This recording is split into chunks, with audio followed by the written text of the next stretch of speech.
Et Hélène, aujourd'hui nous parlons d'un sujet on ne peut plus sérieux, la lutte contre le cancer. Et oui, parce que le 4 février dernier, c'était la journée mondiale de lutte contre le cancer, que le 15 février, c'est la journée internationale du cancer de l'enfant. Le cancer, votre ennemi, Patricia Paterlini Bresciot, ce tueur en série, c'est vous qui l'appelez comme ça, que vous voulez neutraliser grâce à une simple prise de sang, résultat de vos recherches et d'une aventure que nous suivons dans ce livre, Tuer le cancer, aventure que vous nous raconterez dans un instant.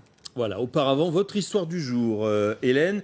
Et nous passons à une autre discipline de la médecine. Alors là, il vous inspire quand même ce Donald Trump. Hein. Visiblement, vous avez une dent contre lui, la psychiatrie. Ah, ce n'est pas moi. Certains espèrent qu'elle perdra effectivement. Donald Trump, ce professeur de Baltimore, par exemple, convaincu que le 45e président des États-Unis est atteint de narcissisme malfaisant. Il a donc décidé de lancer une pétition en ligne expliquant « Nous, professionnels de la santé, pensons que Donald Trump souffre de sérieux problèmes mentaux qui l'empêchent de mener à bien ses fonctions. » Ce médecin mène, lui, un lobbying acharné sur Twitter.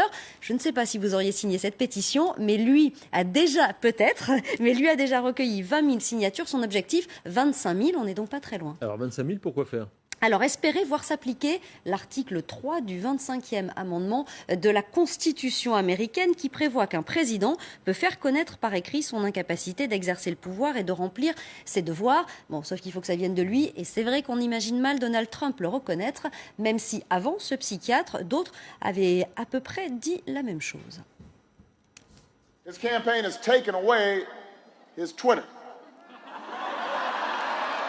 In the last 2 days, they had so little confidence in his self-control, they said, we're just going to take away your Twitter. Now, if somebody can't handle a Twitter account, they can't handle the nuclear codes. Bon, oui, là, c'était facile, il déroulait, là. Hein. Oui, c'était pendant la campagne, en novembre 2016. Oui. Ouais. Bon, à l'arrivée, ça n'a pas changé grand-chose. Et non, parce qu'aux États-Unis, les psychiatres ne peuvent plus poser de diagnostic individuel sur une personnalité publique en vertu de la Goldwater Rule. Cela fait référence au cas du républicain que l'on voit, Barry Goldwater. Il était candidat en 1964 et à l'époque, plus de 1000 spécialistes avaient déclaré qu'il était psychologiquement inapte. Depuis, c'est interdit par l'Organisation américaine de psychiatrie. Mais un président destitué pour cause de folie, ça s'est déjà vu, c'était il y a 20 ans en Équateur. Abdallah Boukaram, qui n'est resté que 6 mois au pouvoir, après avoir mis sa moustache aux enchères, fait cadeau de son salaire et envoyé à ses homologues, parce que oui, il chantait un disque intitulé « Le fou qui aime », ses opposants, alors que le pays est en pleine crise économique et politique, eh bien, ont vu là une opportunité de se débarrasser de lui. Et à l'époque, les députés ont suivi. Alors, on se souvient, c'est vrai qu'il était costaud, comme on dit, ce étonnant. garçon. Bon, allez, beaucoup plus sérieusement, Patricia Paterlini Bresciot, c'est du cancer dont vous voulez nous débarrasser. Le tuer même, c'est le titre de votre livre. Et après des années de recherche, vous nous dites que ce n'est plus un rêve, mais une réalité. Oui, en fait, on commence à toucher avec main la possibilité de baisser drastiquement la mortalité pour cancer. Et c'est ça que j'ai voulu expliquer dans les livres. D'abord, nos recherches, bien sûr, mais aussi d'autres recherches qui vont dans le même sens, et notamment la capacité de détecter par une simple prise de sang les cancers qui sont les plus invasifs, donc le plus tueurs. Cette prise de sang, c'est ce test ISETS que vous avez mis au point après toutes ces années de recherche, évidemment. Il peut détecter, alors j'espère qu'on ne s'est pas trompé sur les chiffres, dont une cellule tumorale, au milieu, dites-vous, de 100 millions de globules blancs et 50 milliards de globules rouges. Oui, c'est les cellules qu'on détecte en moyenne dans 10 millilitres de sang, donc voilà, c'est le volume de sang qui est pris pour la prise de sang, et donc la sensibilité est une cellule tumorale. S'il y a une cellule, on la détecte. Donc, c'est une sensibilité sans égale.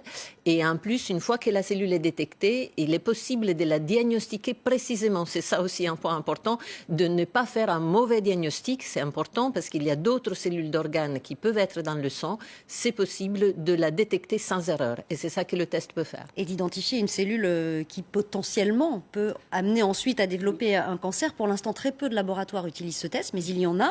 L'un d'entre eux a ouvert ses portes à David Verhaeghe et on va regarder comment ça se passe. 9 h ce matin dans le laboratoire du docteur Roy. 10 patients sont attendus pour le test ISET, dont cette femme, atteinte d'un cancer du poumon, est venue tout spécialement de Marseille. J'ai subi 4 séances de chimiothérapie et mes séances étant terminées depuis le 15 décembre, je suis en attente et en surveillance.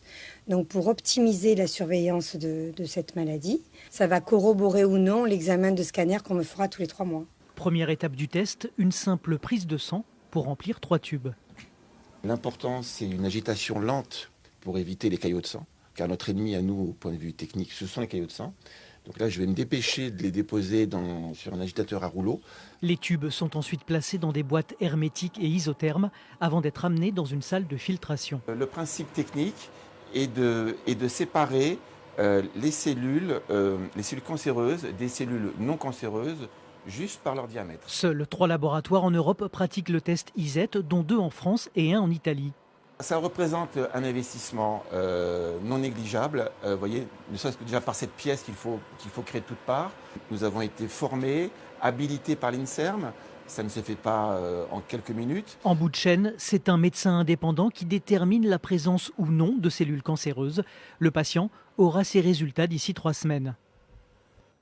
Patrizia Paterlini, votre point de départ pour ces recherches, c'était pas de savoir comment le cancer se forme, mais comment il tue, parce que vous dites que pendant très longtemps, on avait trouvé le tireur au moment où il avait déjà tiré. Oui, tout à fait. Parce qu'en fait, une fois que le cancer est diagnostiqué, il est traité, le patient est suivi par des examens d'imagerie, mais on voit la métastase quand elle est déjà formée. Et c'est trop tard. C'est trop tard parce que les métastases sont la première cause de mortalité due au cancer. Et donc, l'idée, c'était de comprendre comment les métastases se forment. Et en fait, la formation des métastases commence plusieurs années auparavant. C'est ça le point. On se trompe quand on parle de cancer foudroyant ? Oui, on se trompe parce que en fait, le cancer a travaillé en dessous de l'eau, si je peux dire, pendant plusieurs années avant que ces métastases se forment et que le cancer apparaisse comme inéluctable, comme inarrêtable. 5 à 10 ans, par exemple, pour le cancer du sein, parfois, c'est ça ? Oui, c'est autour de 8 ans, 6 à 8 ans pour les cancers du sein. Ça peut être moins pour les cancers très invasifs comme les cancers du poumon, mais toujours de l'ordre de quelques années. Et pendant ces années-là, le cancer travaille, envoie des cellules dans le sang, les cellules vont dans les organes à distance et là peuvent former une métastase. Vous parliez du cancer du poumon. Votre méthode, alors on a vu, elle est appliquée aujourd'hui dans quelques laboratoires, mais avant cela, elle a été testée. Ça s'est passé en France, à Nice, avec un homme qui est le professeur Paul Hoffman, auprès de gros fumeurs. Donc, est-ce que vous avez pu sauver certains de ces patients, faire en sorte qu'ils ne développent pas le cancer qui aurait dû se développer ? Oui, alors ça c'est vraiment la première et unique étude au monde qui montre qu'une méthode a été capable de détecter le cancer avant l'imagerie. Et pour expliquer en quelques mots, le professeur Hoffman et le professeur Marquette ont suivi pendant 6 ans des forts fumeurs avec une bronchopathie tous les ans. Ces individus avaient le test ISET et ils avaient également un scanner des poumons. Et donc les cellules tumorales ont été détectés par la méthode ISET chez 5 de ces 168 patients, mais le scanner ne montre pas de nodules. Alors, les chercheurs ont continué et pour les 5, 1 à 4 ans après la détection des cellules, le scanner a montré les nodules. Du coup, les patients ont été opérés immédiatement, le diagnostic a été confirmé et maintenant, avec plusieurs années après la chirurgie, il n'y a pour rien. Les patients sont guéris. Parce que ça permet de prendre le cancer suffisamment tôt. Alors pour l'instant, ce test, il a un coût, il coûte 486 €. Il n'est pas remboursé par la Sécurité sociale. Marisol Touraine a dit c'est un espoir formidable, une prouesse technique. Pourquoi est-ce qu'il n'est pas remboursé ? Alors je voudrais expliquer un point très important, que le test a 2 applications. Une application chez les patients avec cancer. Déjà, c'est ce qu'expliquait cette patiente dans le sujet, qui était déjà malade. Diagnostiqué, donc là le cancer est valable pour tout type de cancer solide, sauf le lymphome. Et donc, c'est un test fini, je dirais. Par contre, dans son utilisation de tests qui détectent précocement les cancers invasifs, le test détecte les cellules tumorales, mais n'est pas encore capable de dire de quel organe ces cellules dérivent. Donc, le test n'est pas complet. C'est pour ça que nous voulons aller très, très vite pour cette application particulière. Ce qui veut dire que votre prochaine étape, c'est ça, c'est d'être capable de prédire. Oui, absolument. Là, vous pouvez dire, il y a des cellules tumorales, mais on ne sait pas à quel endroit le cancer va se développer. Voulez-vous pouvoir dire, il y a des cellules, et ce sera le foie, le pancréas, les poumons. On peut le faire parce que notre équipe est une équipe spécialisée dans l'analyse moléculaire de ces cellules rarissimes. On vient de publier un papier scientifique, on sait le faire, il nous manque les moyens et on est vraiment tous concentrés pour aller vite. L'objectif aussi, c'est qu'à terme, ce test ISET, il entre en compte dans les check-ups de routine, les prises de sang qu'on fait une fois par an pour savoir si tout va bien. Tout à fait. Ça, c'était votre question. Notre rêve, c'est que ces tests soient remboursés le plus rapidement possible. Et ça nous peine le fait que ces tests ne peuvent pas être diffusés, disons, de façon remboursée. Et on a fait toutes les démarches. On espère d'avancer vite, oui. Tout cela, évidemment, et on le disait, c'est le résultat de très nombreuses années de recherche. Et vous le racontez, voilà, je monte le livre, on suit ce parcours, presque comme un polar scientifique d'ailleurs. Hein. On parlait de tireurs, de tueurs en série, mais ce sont les termes que vous employez. Et dans ce livre, vous avez, en fait, ce combat contre le cancer, il y a un déclic, c'est un patient que vous appelez votre patient zéro. Oui, ça c'est certain. Alors, avant tout, je voudrais dire que, comme on travaille évidemment beaucoup, c'était grâce à une éditrice, Madame Sylvie Delassus, qui m'a écrit il y a 2 ans déjà et m'a demandé si je voulais raconter, expliquer mes recherches. Et donc, vous savez, j'ai eu vraiment l'angoisse d'ennuyer les lecteurs avec un sujet technique. Du coup, je l'ai inséré dans une histoire de vie. Effectivement, tout a commencé par ces patients que, jeune médecin, je ne suis pas arrivée à sauver et qui m'a vraiment mis dans une crise profonde. Soit j'ai jeté l'éponge, soit je me battais. Et je me suis battue. Et vous avez choisi de vous battre. On apprend aussi dans votre livre que, contrairement à ce que l'on pourrait croire, le cancer, ce n'est ni une maladie, c'est pas une maladie de l'homme et de la femme moderne. Il y a un des chapitres qui s'appelle « Au temps des pharaons déjà ». Bien sûr, bien sûr. C'est une maladie très ancienne et donc c'est vraiment une lutte de l'humanité contre le cancer.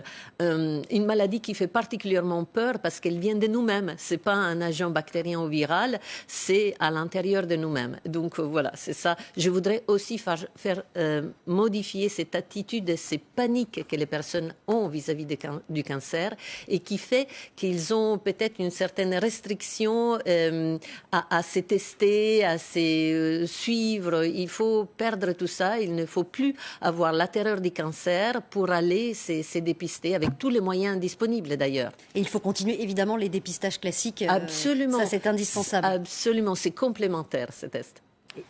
Simplement parce que c'était la question fondamentale. En combien de temps le test qui sera capable de dire c'est cet organe-là qui est touché sera disponible? Une estimation, vous le savez? Ça dépend des financements qu'on arrive à obtenir et combien vite on arrive à les obtenir. Ce sont des financements importants parce que les méthodes moléculaires. Donc si on avait demain le financement pour, je pense, 1 an et demi, 2 ans. D'accord. Rapidement, pile ou face? Très vite. Allez, très vite. Alors, le pile ou face, c'est simple. Ah ben voilà. Tant que la pièce retombe. Non, on a juste la musique. Pile, c'est vous qui avez carte blanche. Vous avez le dernier mot si vous voulez lancer un appel, nous dire quelque chose. Et puis face, si vous choisissez, évidemment, on a une dernière question toujours en réserve pour nous. Alors, c'est votre choix, pile ou face? Pile, c'est la possibilité. Alors, d'abord, je voudrais remercier tous ceux qui achètent le livre parce que mes droits d'auteur sont reversés à la recherche. Vraiment, notre équipe est complètement concentrée vers l'accélération de ces recherches et compléter ces tests qui maintenant ont un vrai espoir. Et puis aussi tous ceux qui nous font des dons. Quelques dons ont déjà commencé à arriver. Je voudrais les remercier de tout notre cœur et je voudrais leur dire que les dons, ça nous donne 2 fois de courage parce que ce n'est pas uniquement l'aspect monétaire, c'est aussi le fait qu'ils sont avec nous. Donc merci à tous. Le livre s'appelle donc Tuer le cancer, c'est votre ouvrage, Patrizia Paterlini-Bresciot. Les droits d'auteur reversés donc pour vos recherches, un site internet également pour faire des dons, www.fr estelle-don.org. Voilà, on a compris que si les dons arrivaient d'ici 1 an et demi, 2 ans, on pourrait donc avoir ce test. Merci beaucoup d'être venu nous voir. Merci Hélène. À demain. Ah non, pas à demain, c'est pas non, rien à dire, oui. Merci. On peut revenir le samedi. Non. Allez, on aime beaucoup la semaine prochaine. On a hâte d'y être. Merci beaucoup en tout cas. 13h30, l'essentiel de l'info sur LCI.